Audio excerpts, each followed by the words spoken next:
Viva Noreto anfitrión. Vamos a hablar sobre la taberna, sí, la taberna de Lagash. Vamos a ver esto.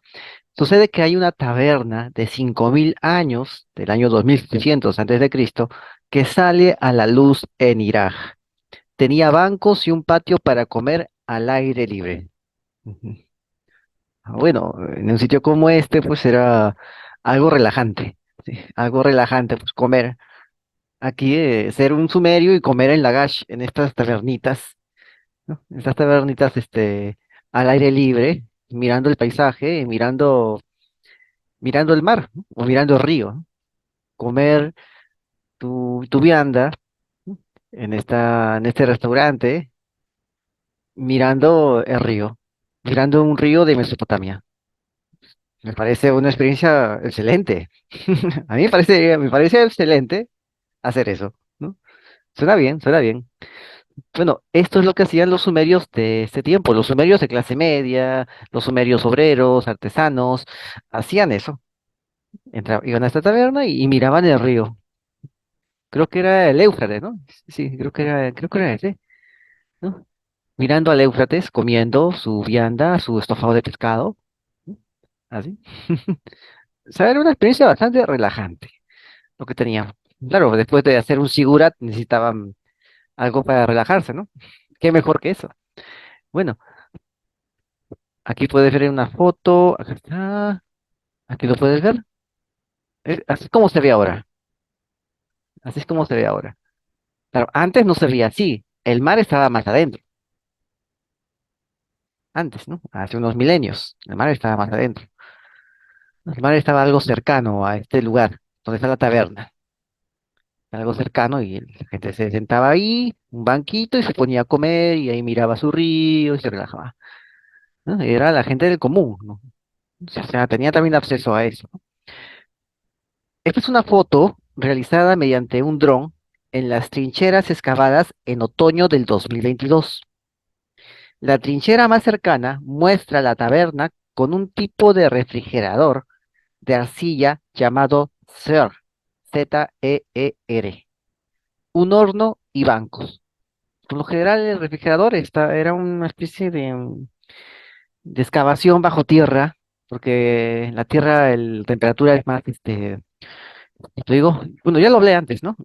La temperatura es más baja, hay menor temperatura. ¿Por qué? Porque la tierra bota rápido el calor. En cambio, el mar demora en botar el calor. Demora en botar el calor. En cambio, la tierra no. La tierra lo bota rápido. O sea, la absorbe también, absorbe el calor y lo bota rápido. Sí, porque se enfría más rápido, ¿no? Por eso, o sea, se enfría más rápido. La tierra se enfría más rápido que el mar. Entonces, excavaban ahí y su refrigerador estaba ahí abajo. También lo hemos visto en Rumania, creo, o en la Dacia, que los romanos también tenían estos refrigeradores, esas neveras. Los soldados romanos que querían una nevera, excavaban, lo forraban con arcilla, ¿no? Un estuco de arcilla, lo tapizaban muy bien, lo ponían así bien bonito, bien tapizado de arcilla, ¿no? Para que no se pierda, ¿no? O sea, y ahí colocaban su alimento. Y le ponían una especie de tapita, no sé, de maderas o de una piedra, ¿no? Ahí lo colocaban. Y listo, ya tenían su alimento ahí conservado.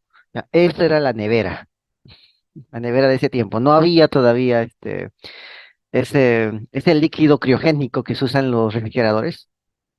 Todavía no existía. Así que usaban esa otra técnica. ¿Por qué? Porque la tierra se enfría más rápido que el agua. Por eso el viento va del mar a las montañas y después va de las montañas al mar. Por esta situación, que ya la expliqué en otro video. Bueno, aquí lo puedes ver. Esta foto es cortesía del proyecto arqueológico Lagash. Este proyecto ha descubierto en este yacimiento iraquí una de las ciudades más antiguas de la zona sur de Mesopotamia. Y en esta ciudad han encontrado una taberna de esos 5000 años. Aquí se alimentaban los ciudadanos de la urbe sumeria. Aquí está. A menos de medio metro bajo tierra. Ahí lo tienes. De medio metro bajo tierra. Ahí lo puedes ver. A menos de medio metro bajo tierra hay un complejo que disponía de un horno, un refrigerador de barro. el ser, y que todavía eso se utiliza en la actualidad, todavía se utiliza eso.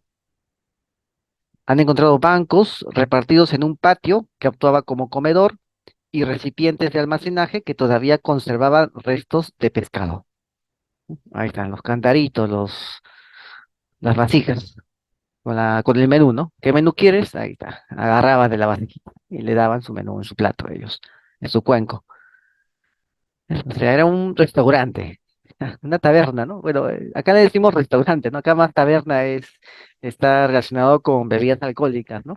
Es lo que acá sería un restaurante, un restaurante. Eso es lo que han encontrado ahí, un restaurante así, con este cielo abierto, ¿no? Así al aire libre, un restaurante al aire libre, mirando al río, ¿no? Al Éufrates. ¿Mm? Acá está. ¿Ves? Aquí lo puedes ver. Así se veía este lugar. ¿Ves? Ahí está el río, ¿no? Ahí está.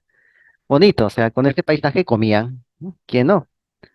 Bueno, estos hallazgos arrojan luz sobre el modo de vida durante el período dinástico arcaico, 2900 a 2300 antes de Cristo. O sea, es el dinástico arcaico, cuando recién empiezan a instaurarse las dinastías en Sumeria, cuando recién empiezan a aparecer los primeros reyes en Sumeria. Creo que le decían los Patesi, los Enlil, los Enki, los Patesi. Comienzan a aparecer estos patricios, ¿no? Que eran, primero eran gobernadores civiles, después se volvieron ya príncipes sacerdotes, una cuestión así. Bueno, aquí aquí está la zona de un barrio urbano de este asentamiento que no era de la élite, era lo que sería aquí el Runacuna, ¿no? Era del ciudadano de a pie, como se puede decir. Era el ciudadano, no era de la élite. Aquí en Lagash. Esta zona se llama Tel Al-Hiba. ¿Por qué? Porque el pueblo cercano, por ahí creo que está el pueblo, se llama así, Tel Al-Hiba. Y es una de las primeras ciudades-estado del mundo, que comprende unas dimensiones enormes, más de 3 kilómetros de largo de norte a sur, por casi 2 de ancho en su extremo de mayor extensión. O sea, la ciudad era grande, era grande. De 3 por 2 kilómetros. Así, camina 3 kilómetros, después 2 kilómetros, por el otro lado, después otros 3 kilómetros y otros 2 kilómetros y llega al mismo lugar donde estaba. Ya, esta era la extensión de esta ciudad. Era bastante grande, o sea, imagínate cuánta gente habrá vivido ahí, ¿no? Acá podemos ver este mapa, ¿no? Acá está. Este es el mapa, acá está Lagash. Fíjate, Lagash está en el Tigris, ¿no? Comía mirando al Tigris. Acá está. Comía mirando el río Tigris. ¿Cómo se llama ese río Tigris? Sí, aquí está. Y lo puedes ver. ¿Ves de este lugar? Lagash, ¿no? Ahí está el río Tigris, debe ser más ancho ahí. Y más abajo ya están los puertos. Como verás, el mar antes estaba más adentro. ¿No? En el Golfo Pérsico se adentraba más en tierra antes y, y tenía un enorme pantano allí corriendo en paralelo a los ríos, ¿no? Al río Tigris, ¿no? Un enorme pantano corriendo en paralelo. Ahí, entonces, pues ese pantano habrá salido bastante bioma, bastantes recursos y habrán comido de ahí los recursos de este pantano. O sea, el sitio era bastante fructífero. ¿Ves? Acá puedes ver este mapa.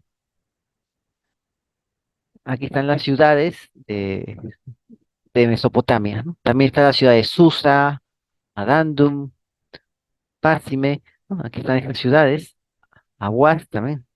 Lo que están rojos son las ciudades modernas. Aquí está Basra o Basora, ahí lo puedes ver. Antes estaba ese terreno bajo el mar, antes, la ciudad de Basora, que es la principal ciudad del sur. Y aparte está la principal ciudad del centro, que es Bagdad, y después la principal ciudad del norte, que se llama Mosul, que está cerca de Nínive.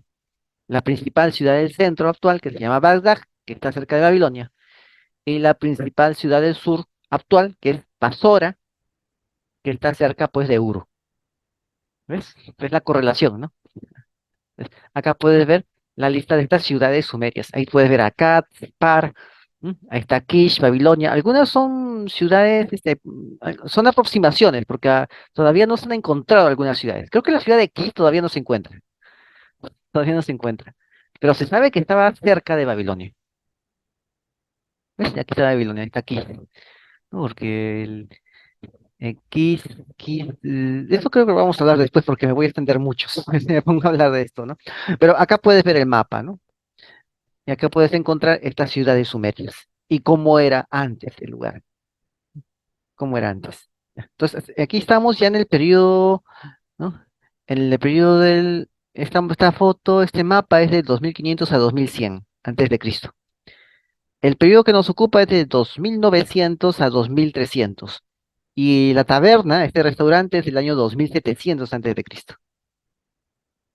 Aquí lo puedes ver, ¿no? Entonces, este es el mapa de la Mesopotamia. También hemos hablado de los montes sagros también hemos hablado de los Guti, que toman Babilonia y crean una dinastía ahí. También sabemos de los casitas, ¿no? Los casitas crean la primera dinastía de Babilonia. Después vienen los amorreos también crean otra dinastía en Babilonia. Ahí viene Hammurabi.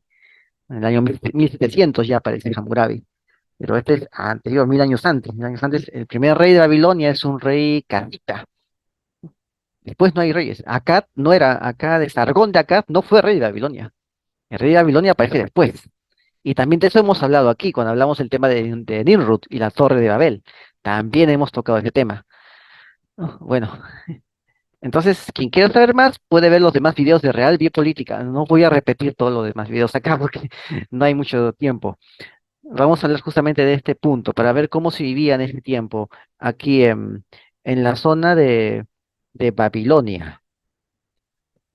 Vamos a verlo acá. Bueno, pero por mientras puedes contemplar este mapa. Este mapa es bastante interesante, bastante interesante. A mí me gusta. Está muy, muy bien detallado. Bueno,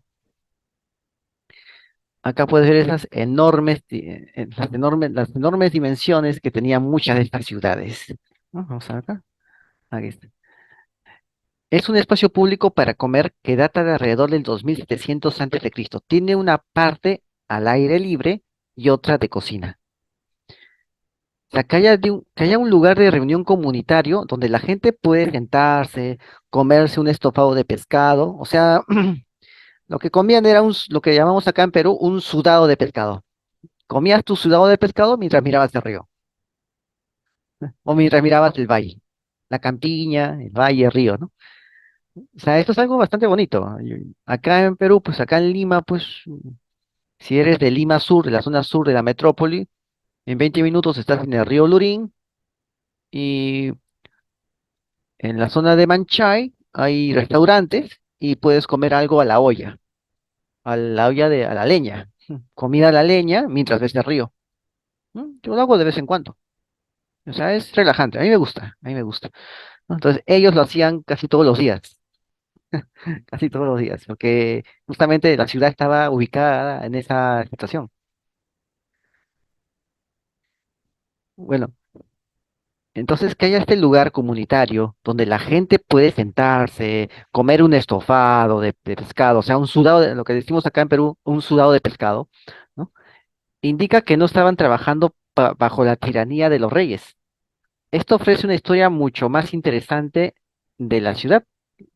Es lo que dice la doctora Pittman, que la estamos viendo acá, que es la doctora encargada de estas investigaciones, la directora del proyecto arqueológico Lagash, ¿no? O sea, ella está ya dándose cuenta de que estas personas no estaban bajo la tiranía de reyes que les decían qué comer, cuándo comer, dónde comer, cómo comer, ¿no? Qué hacer mientras comen.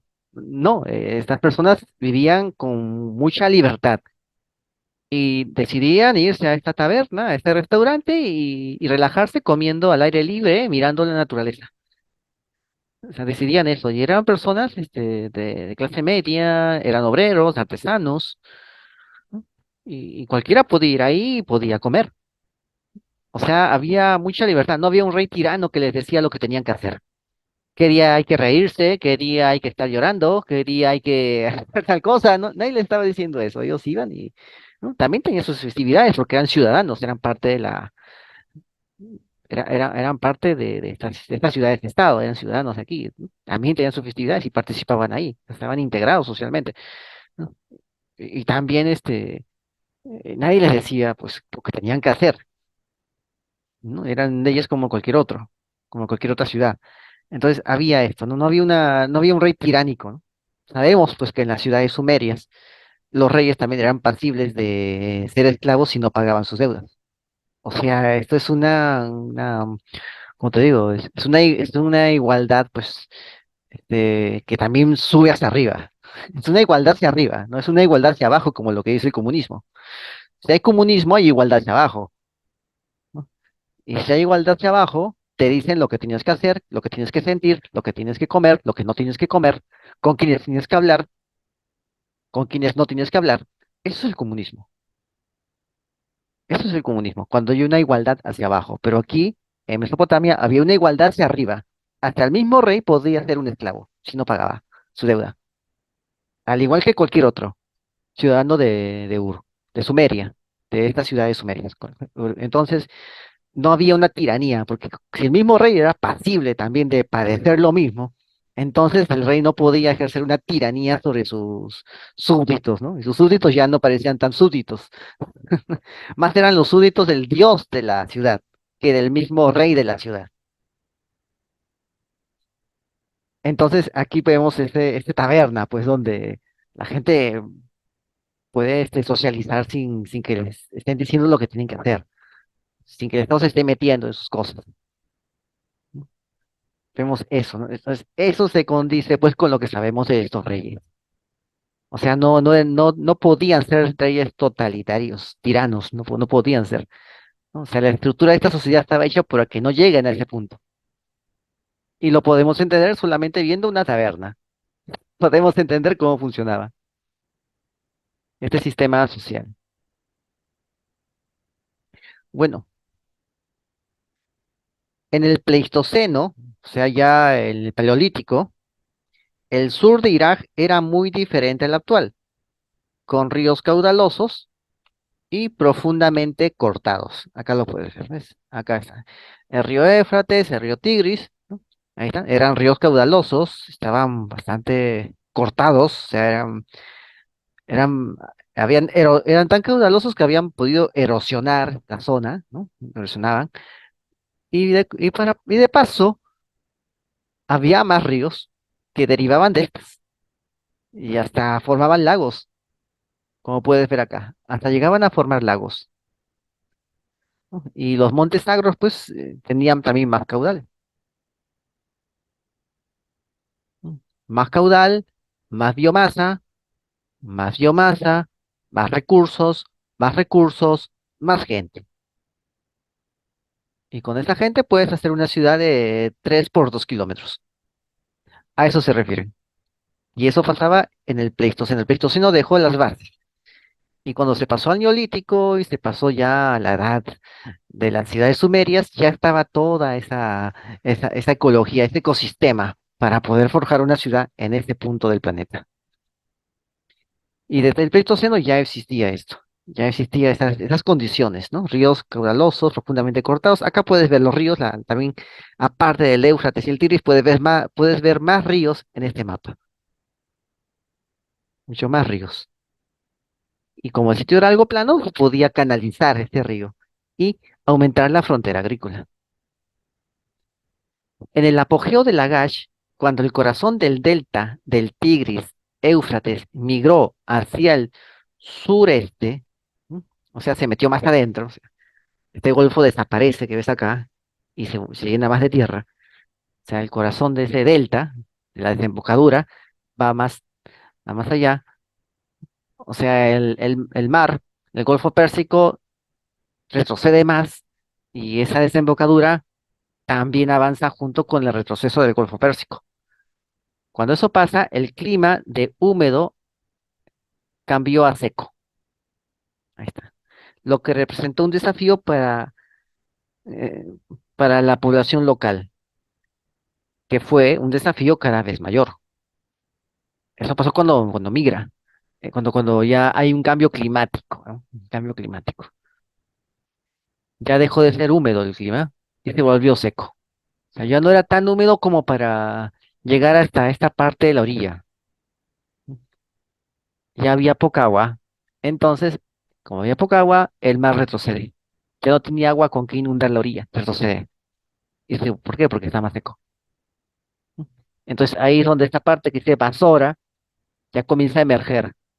Antes de que apareciera la ciudad de Basora, la tierra, era, antes de que apareciera, esta tierra estaba ya inundada, estaba dentro del Golfo Pérsico. Después se seca y emerge la tierra ahí. Y se crea la ciudad de Basora después de unos milenios. Basra, ¿no? Basra o Basora.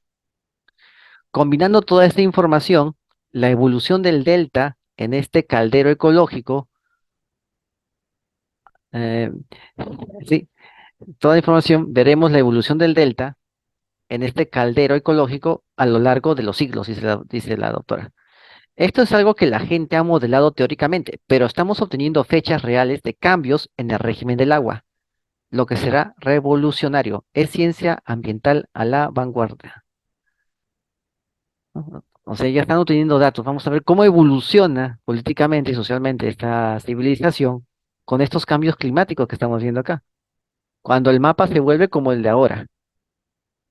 ¿Qué pasó con esta sociedad cuando el mapa se vuelve como es ahora en la actualidad? Como puedes ver ahora, no es como en la actualidad. Este mapa es distinto. Y ahí se desarrollaron los sumerios. O sea, como era el mundo antes, no es como el mundo hoy. Es muy distinto. Bueno, los trabajos arqueológicos se han centrado en áreas donde se cree que no residió la élite, para recabar datos sobre el resto de los habitantes de la urbe. O sea, no están yendo a los grandes montículos esperando encontrar un templo antiguo, ¿no? Como hacen los arqueólogos, ¿no? Quiero encontrar reyes y oro, ¿no? No están haciendo eso. Están buscando al pueblo, cómo vivía el pueblo, ¿no? O sea, están viendo la realidad social de ese tiempo, ¿no? Porque a veces los arqueólogos, ¿no? Sobre todo aquí en el país de donde soy, si no hay oro, no hay reyes, no hay nobles, antiguos, no excavan, ¿no? Lo demás no les interesa, si no brilla, no les interesa. Ahí está. Si no brilla, no interesa, ¿no? Cuando en verdad todo tiene un registro, todo tiene información, como ya hemos visto aquí en Review Política, todo tiene información, pero no le sacan información. No están muy preocupados en eso, porque no brilla. Entonces se pierde una gran cantidad de información. ¿Te das cuenta en qué se diferencia la arqueología aquí en Perú de la arqueología allá en Irak, donde justamente es un centro arqueológico de primer nivel, ¿no? Ellos no están buscando lo que brilla, están buscando a la gente de ese sitio, a la gente que vivió ahí. Es un concepto más democrático de búsqueda, es un concepto más democrático de entender la arqueología. No estoy buscando cosas que brillan ni nobles, estoy buscando al pueblo, cómo vivía el pueblo. Quiero saberlo. ¿No? Imagínate eso. Un concepto más democrático. Imagínate otro país donde no haya un concepto democrático de ecología. No, quiero que brille, que haya gente rica ahí enterrada. ¿Mm? Date cuenta, ¿no? ¿Qué concepto es más democrático en la arqueología? ¿Lo que se hace en Sumeria o lo que se hace en otros países que se busca tumbas de gente rica y tumbas donde haya cosas que brillen? ¿Mm? Dime qué concepto es más democrático, ¿es? Hay mucho que aprender de afuera. Hay mucho que aprender, sobre todo la mentalidad. Bueno, entonces están usando técnicas y luego, según la prioridad científica, buscan lo que creen que proporcionará información importante para rellenar las brechas de lo que conocemos, ¿no? Eso, ¿no? Bueno, cuando yo voy a un sitio arqueológico, por lo general me sorprende que esté abandonado. Aquí en Perú, me sorprende que esté abandonado y que nadie investigue qué cosa pasó ahí. Es como si la información se estuviera perdiendo y nadie le importara. y caminan como si no pasara nada. Me llama la atención. Ya hablé aquí de Ancón. Hay un lanzón ahí tirado en la necrópolis de Ancón, abandonado ahí el lanzón, y, y a unos cuantos metros está el museo. Y el museo no es capaz de agarrar ese lanzón y restaurarlo. Y está ahí tirado a la intemperie. Solamente le han puesto un hito celeste que dice zona arqueológica. Tú caminas por ahí y ves ahí, y ves ahí los huecos de las necrópolis, ¿no? Y están ahí, abandonados, tirados. Qué raro, ¿no? De repente no hay cosas que brillen. Entonces ya no les interesa. Mira la diferencia en la mentalidad. ¿Mm? Bueno, durante las últimas campañas también se han descubierto viviendas domésticas que disponían de un baño, una cocina y una piedra de moler, y un área con cerca de una decena de hornos para fabricar recipientes de cerámica, que contaba con bancos y una mesa. Para los arqueólogos, la densidad de los hornos indica una importante producción de cerámica en Lagash, y desde su descubrimiento las estructuras han suscitado muchas preguntas de seguimiento. ¿Cómo se organizaba esta producción artesanal? ¿Estaba políticamente centralizado? O sea, el Patesi, el rey de la ciudad, decidía sobre esta producción. ¿Tenía el control sobre estos enormes hornos donde se producían los cántaros, las vasijas?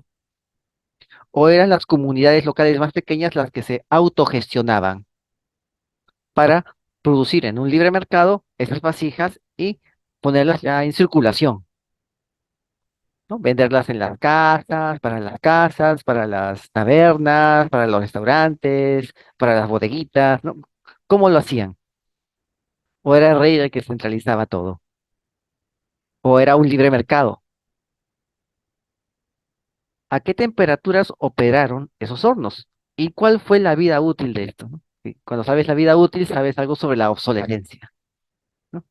O sea, el ritmo de producción en que tienen que operar estos hornos. Y por lo tanto, cómo debe estar organizado esos talleres, estas fábricas de cántaros, estas fábricas cerámicas, cómo deben estar organizados en base a ese ritmo de producción. Bueno, con más de 450 hectáreas, Lagash fue uno de los asentamientos más grandes en el sur de Irak durante el tercer milenio antes de Cristo. El sitio fue muy importante a nivel político, económico y religioso. Sin embargo, también se piensa que fue un importante núcleo de población con acceso a tierras fértiles y gente dedicada de forma intensiva a la producción artesanal. ¿Ves? Ahí está, Lagash. Lagash estuvo ocupada desde el quinto milenio hasta mediados del siglo II antes de Cristo. O sea, desde el año 5000 estuvo ocupada Lagash. Y los reyes aparecen en el año 3000, el año 2900 aparece. 2000 años después, la primera ocupación de Lagash, ya aparecen los reyes. 2000 años después aparecen estos reyes. Y en 3000 años desaparece la ciudad. Y ya sabemos lo que pasó, ¿no? Lagash es unido a la dinastía de Ur, después viene Akkad, después viene Babilonia, Babilonia absorbe toda Sumeria, Sumeria ya pierde su propia historia, y la historia de Sumeria se vuelve la historia de Babilonia. Después ya vemos lo que pasó con los asirios, con los persas, los macedonios y todo eso, y los romanos, ¿no? Y de aquí al frente estaban ya los partos, los persas, ¿no? O sea, vemos toda esa historia ahí. Bueno, en el siglo II antes de Cristo, Lagash es desocupada, ¿no? O sea, hay problemas ahí. ¿Qué sucede? Los romanos aparecen ahí, crean una frontera, crean la frontera ahí, en el siglo II, año 200 antes de Cristo, hay problemas, se están empezando a forjar las fronteras de estos dos imperios, el imperio persa y el imperio romano, ¿no? Los romanos no pudieron expandirse más porque había otro imperio ahí. Tampoco Alejandro Magno se pudo expandir más porque también había otro imperio al costado. O sea, así tan poderosos no eran, ¿eh? Había otro al costado que les hacía frente. Entonces, esta Lagash había sido una capital, pero también una destacada ciudad industrial. Eso era Lagash, una ciudad industrial. Bueno, y acá puedes ver Lagash y la Babilonia de Hammurabi, 1792 a 1750 a.C. En los tiempos de Hammurabi, es decir, los tiempos del profeta Abraham. Aquí lo tienes. Así era la zona. Así era la zona. Bueno, aquí lo puedes ver. Ahora Lagash está aquí. Mira dónde estaba Lagash antes. Estaba cerca del mar, ¿no? El mar retrocede. Y aparece un laguito ahí donde retrocede el mar. Ahí ves a Basra, ¿no? Antes Basra estaba ocupado por estaba inundado. Era tierra inundada por el Golfo Pérsico, ¿no? Ahora no. ¿Ves? Ahí está Lagash. Ahí ¿lo ves? ¿Ves? Hay un laguito ahí. Entre Lagash y Basra, ¿no? Es lo que quedó cuando se inundó la zona, ¿no? Quedaron ahí algunos lagos. Acá puedes ver más. ¿Ves? Aquí está. Como el Golfo iba más adentro. Y Ur era una especie de puerto. ¿Ves? Aquí, la ciudad de Ur, una especie de puerto era. ¿Ves? Justamente eso le dio poder a Ur, ¿no? Que podía tanto usar los recursos del río como los recursos del mar. ¿Ves? Es Ur. Acá está la ciudad de. Aquí está. La zona de Lagash. Ahí puedes ver la zona de Lagash. ¿Ves? Hay unos ríos, hay unos torrentes que bordean la ciudad. Aquí está. Ahí lo puedes ver, ¿ves? Son todas las excavaciones que han hecho, están en los cuadraditos de colores. Son las excavaciones que han hecho. O sea, todavía falta más. El sitio es enorme. Son 2 kilómetros de ancho por 3 kilómetros de largo en promedio, como puedes verlo acá, ¿no? Y en la zona, en el extremo superior, podemos ver una especie de punta de bota, ¿no? Así, una prolongación. Pero así sería 2 por 3 kilómetros. Así de enorme es ese lugar. Una ciudad antigua, o sea, una ciudad industrial, por lo tanto necesitaba de gente para que produjera, para que se encargara de la producción, de la comercialización y del consumo también de lo que iban a producir.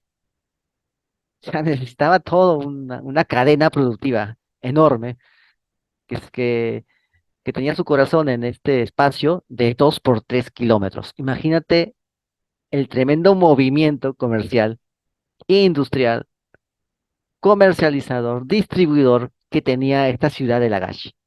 Era potente. ¿Ves? Bueno, entonces ya entendemos que en la antigüedad pues se vivía así y mientras más crecimiento había, menos poder de Estado podía haber.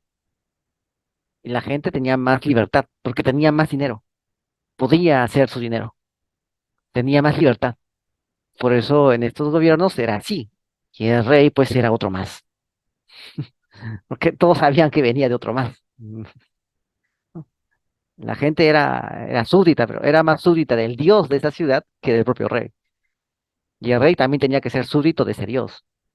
Eso se puede encontrar en los textos sumerios, ¿no? En los textos babilónicos también, donde los reyes se encomiendan a los dioses, ¿no? Se dicen que no hacen, no han hecho nada, no han conseguido nada, no hubieran conseguido nada y no han conseguido nada si es que antes ese Dios no les hubiera dado esa merced. Gracias a ese Dios que les da esos beneficios, esa merced que obra a favor de ellos, es que ellos son lo que son. O sea, el mismo rey aceptaba esa situación y también los ciudadanos. Entonces, eso producía esa igualdad hacia arriba, que es diferente a lo que aparece en el comunismo, que es una igualdad hacia abajo. Cuando hay igualdad hacia abajo, el líder vive de todos los demás y explota a todos los demás. Explota y abusa a todos los demás. Lo estamos viendo en Venezuela, lo estamos viendo en Colombia, lo estamos viendo en Nicaragua, lo estamos viendo en Cuba. Eso pasa cuando hay igualdad hacia abajo. Y justamente es lo que el comunismo quiere. Si la historia no te enseña a pensar, ¿qué otra cosa más te va a enseñar a pensar? A darte cuenta de la realidad, de verdad. Bueno, suscríbete, comenta, comparte, hazlo viral. Acá tienes las redes de Real Política. Recuerda, la verdad está a la vista. Saludos.